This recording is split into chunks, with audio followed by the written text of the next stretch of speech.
ہوتا ہے جب انسان بیمار ہوتا ہے تو دوسروں پر بوجھ بن جاتا ہے اور دوسرے اس سے تنگ آ جاتے ہیں. کچھ رحم تو کرتے ہیں لیکن تنگ بھی آتے ہیں.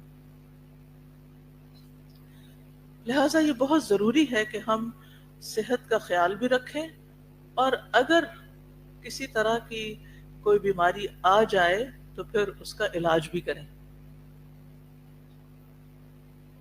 علاج کرنے میں کچھ تو مادی علاج ہوتے ہیں، جیسے کوئی دوا کھانا، کوئی اور ٹوٹکے وغیرہ کرنا. کچھ لوگ تو ڈاکٹر کے پاس نہیں جاتے، صرف ٹوٹکے وغیرہ کر کے اپنا علاج کر لیتے ہیں.